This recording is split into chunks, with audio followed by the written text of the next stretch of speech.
scouting is monitoring your farm, is monitoring your crop, is monitoring what you're farming.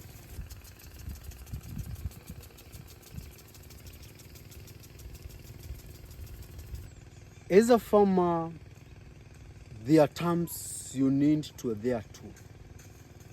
Like when we see scouting, in most cases, when such a term is mentioned, several farmers or many farmers thinks it's applicable to agronomists alone. But as a farmer, you are supposed to know these things for you to be able to make sure that they are done the right way.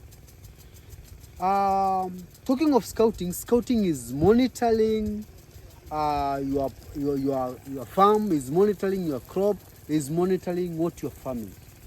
And today I'll be so specific on one crop, and that is capsicum farming and scouting when it comes to capsicum. So scouting, like I told you, just to remind you, is just monitoring. And what are you monitoring? Because you've said it's monitoring. One, we are monitoring irrigation.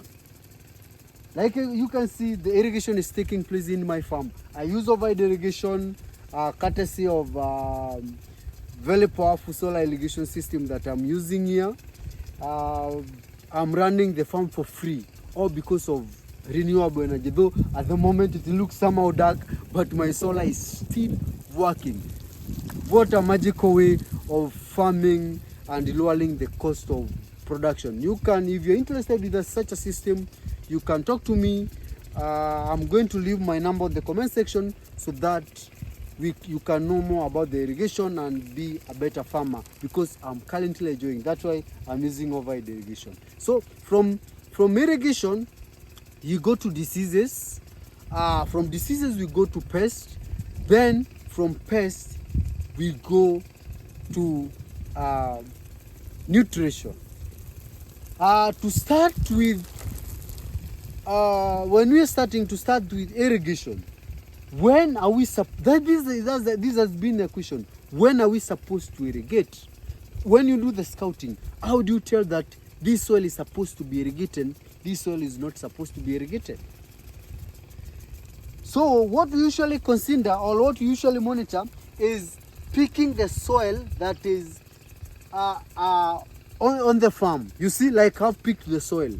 If your soil forms such a ball, if your soil forms this ball, if you make this type of a ball with your soil, know that this water is enough for your crops. If you see this is enough for your crops. No need for irrigation. That's how we monitor our irrigation. Then from there, we go to pest scouting. In most cases, we are affected by different pests. We are affected by cutting insects, we are affected by thrips, and we are affected by mites. And how do we monitor this pest? We monitor this pest by looking on the surface of the plant. Just look at your leaves. How are your leaves looking like? Are they normal? Are they abnormal? A normal leaf it's not supposed to be having holes. A normal leaf is not supposed to be having a web or any other destruction. The diseases. We have two types of diseases. We have a disease that touches the crop on the upper part, and we have a disease that touches the crop on the lower part. So we monitor both sides of the leaf. When looking at nutrition, there are several things you need to consider. One, the age of the crop. Two, the time period at which you've scheduled you're going to apply your fertilizer. Three, the look, or how does your crop look like, because the time may not be due, but your crop is in need of that nutrient. So those are the few things when scouting you need to look at. Hope you've learned something about scouting. We are coming to a very big class about everything that we've discussed today, so that we can I can give you more details on how to identify the nutrition disorder, the diseases, and the pests. If this is your first time you're watching me, don't forget to subscribe to this YouTube channel so that you can continue learning together. Bye.